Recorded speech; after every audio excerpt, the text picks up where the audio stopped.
The new Galaxy Watch 3 has been around for roughly 3 months now, which has given me plenty of time to do an in-depth review. And there's plenty to talk about with Samsung's latest smartwatch offering, widely considered one of the best smartwatches of this year, alongside the Apple Watch Series 6. So is this a worthwhile upgrade from the first generation original Galaxy Watch? Let's take a look, but first let's dive into a quick unboxing of the Galaxy Watch 3, which I will say is a huge step up from their last Galaxy Watch unboxing. It felt a lot better thought out and a lot more special, but still unfortunately nothing in comparison to the Apple Watch Series 6 unboxing experience. Come on Samsung, step up your game. Anyway, inside the box we do of course get the Galaxy Watch 3 itself, as well as a strap, but this time it is a leather wrist strap, which I thought was really quite nice since the original Galaxy Watch just came with a rubber one.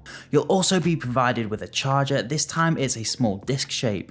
I'm personally not too bothered about this, but the last version did come with a sort of stand charger, so you could prop it up on your desk if you wanted to and use it as a sort of clock. But it's really not the end of the world if you think about it, it's just a nice thing to have. Also worth mentioning, you can charge the Galaxy Watch 3 with a normal wireless charger, whether it be from Samsung or a third party. Anyway, aside from a few manuals, that's just about everything you get inside the box. Only one watch strap was provided in only one size, so do bear that in mind if you've got really large or small wrists. I would imagine that most of you will be fine with this, but again the Apple Watch Series 6 did come with 2 different size wrist straps, which Samsung could have at least done here.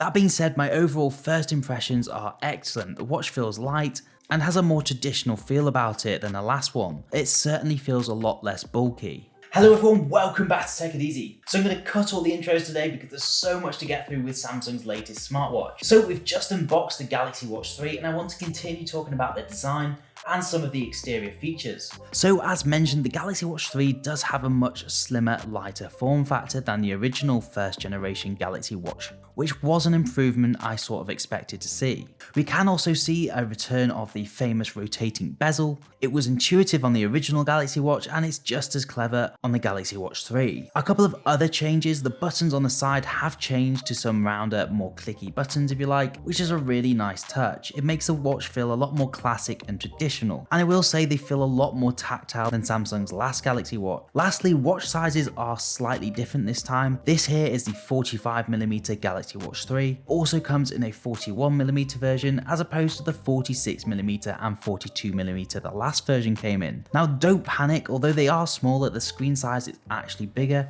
They've just worked on making everything else a little bit smaller and less chunky. Now I think that covers all the physical changes, so let's move on to some of the more important Galaxy Watch 3 specifications, starting with the battery life, which I'm sure everyone is wondering about. Before we do that though, if you could quickly hit that like button and subscribe to the channel if you're new around here, that would be awesome. Anyway, Galaxy Watch 3 battery life. Samsung state that the watch will actually last up to 56 hours, which is just over 2 days, with typical usage, and up to 151 hours with low usage, which is actually less than what you got on the original Galaxy Watch. The original Galaxy Watch came with 4 days battery life. This will mostly be due to a slimmed down design, which I actually don't mind too much, as long as I get a full day out of it at least. So how does Samsung's statements on battery life compare against my own usage? Well, I feel like 2 days is the maximum I've ever got out of this with normal usage. So doing some running, walking, and just everyday things. So it's not impressive by any means, but for my lifestyle though, it's fine. For me, as long as I can get it to last a full day, I'm happy, which it does do with ease. Until smartwatches start lasting at least 7 days or so between charges, an extra day or 2 won't really matter at this point. I say this because generally we want to make use of all the features such as sleep tracking at night and step counting in the day. So really you're going to be faced with that question, when do I charge this thing? That does bring me back onto my point I made in my Samsung Galaxy Fit 2 video, that perhaps buying both a smartwatch and a fitness tracker would be a good idea here, as you can sync the data from both devices seamlessly in the Samsung Health app. So for those of you who want to track your sleep and steps and just about everything, perhaps wearing the Galaxy Fit 2 in the evening whilst your watch is charging is the way forward for you. Head over to the channel after this video to watch the review on the Galaxy Fit 2 if that's piqued your interest. Anyway, let's move on to some of the other features. This time I want to focus on the fitness tracking. What can the Galaxy Watch 3 actually track? So much like the first generation Galaxy Watch, it can track your steps and floors climbed. It will give you a daily total, as well as automatically compare it to the previous week's average. You can also set a personal daily steps target, which is really nice for those of you who can get a bit competitive. It definitely encourages you to get out a little bit more. If you did want to change your steps target, just go to the settings icon at the bottom of the steps page and tap that. Next, we have stress management, again a returning feature from the original Galaxy Watch. This will bring you to a sort of colour graph. The cyan colour at the bottom is where you want to be, and the red of course means you might want to take a breather, which brings me on to the breathing cycles feature. Should your watch detect that you are stressed, then you can start some breathing exercises like so. These will really help you calm down and get your stress under control. Don't underestimate the power of breathing properly. Lastly, much like it did with the steps, you will get a daily/weekly graph at the bottom. Definitely something worth keeping an eye on, as stress is one of the biggest killers out there. Before we move on, it's worth mentioning by tapping on the settings icon on this page, you can choose to measure your heart rate continuously, every 10 minutes, or just do it manually. Bear in mind that continuous heart rate measuring will likely drain the battery significantly faster. Next up is sleep tracking. Now I go through phases of using this. As you can tell, I haven't been using it much recently, but what I will say is I feel like the results are pretty accurate. It will tell you how much deep sleep or light sleep you've had, how long you slept for in total, and roughly when you went to sleep and woke up again. You again can compare all this data to other days and the previous week using the chart. Again, another good one to keep track of to keep healthy. Moving on, we of course have heart rate tracking. At the top, you'll have your last recorded heart rate along with a manual measure button, then a familiar chart for tracking daily and weekly heart rates. At the bottom right, it will give you your minimum and maximum heart rates, as well as a comparison to the previous weeks below that. The settings icon here is shared with the stress management features, and it will bring you the option to manually measure your heart rate or set it up automatically. Now, whilst we are on the subject, it might be worth talking about how accurate the heart rate monitoring on the Galaxy Watch 3 actually is. Now, I've mentioned this in a previous video, but I was actually in hospital a few months back and I was wearing my first generation Galaxy Watch, and I noticed the results on the hospital equipment were exactly the same as my first generation Galaxy Watch readings.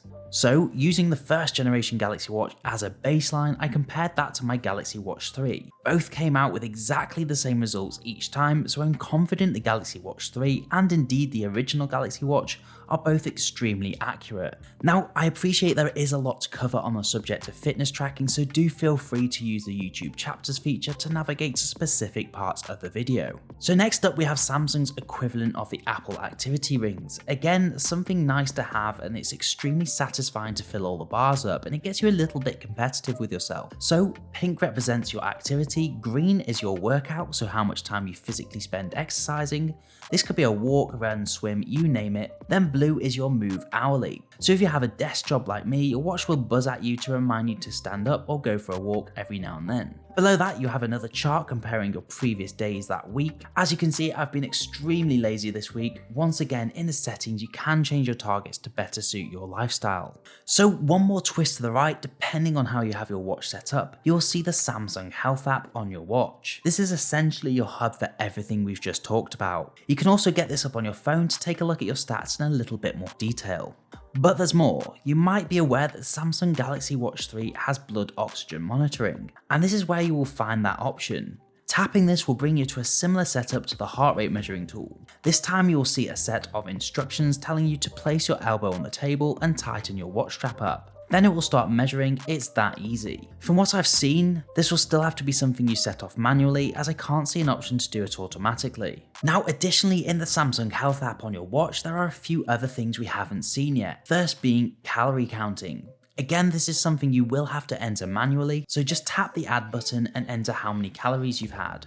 You will see a few different tags like breakfast, lunch, morning snack, and more to help keep a closer eye on things. Again, you can adjust your target by pressing the settings icon, and the progress will be tracked across the week on the same chart we've seen a few other times on other health tracking features.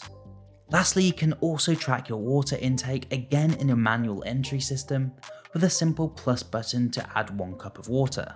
It's also worth mentioning for the ladies, this is where you can find your women's health tracking, but you will have to activate this on your phone first. So to go with all this, you of course have your workout tracking features. There's too many to talk about individually, but I'll cycle through them on screen now. Once clicking your chosen workout, you'll see stats such as average speed, duration, distance, and heart rate. You'll also see your route as a circuit on a little map at the bottom once you finish your workout, as of course the Galaxy Watch 3 does have built-in GPS. The next page will give you your speed, calories, and average pace. Page after that will give you your workout duration and distance in kilometers. Lastly, this page will give you your average heart rate and max heart rate, which is definitely worth keeping an eye on. Worth noting that a twist to the left on the first page will bring up a quick music controller, which is also a really handy thing to have. Once you've finished your workout, you can press the top button on the exterior of the watch to pause or finish the workout and get an overview of your stats for the whole workout. Of course, each workout will be different depending on which exercise you pick. For example, you can click the arm curls exercise and it will tell you your sets and reps to do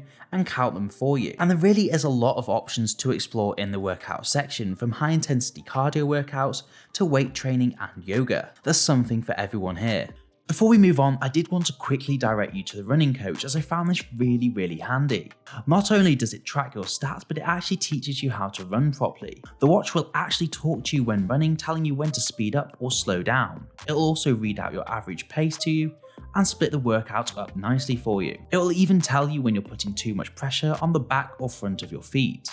When finishing, it will compare your results to previous workouts so you can track your progress.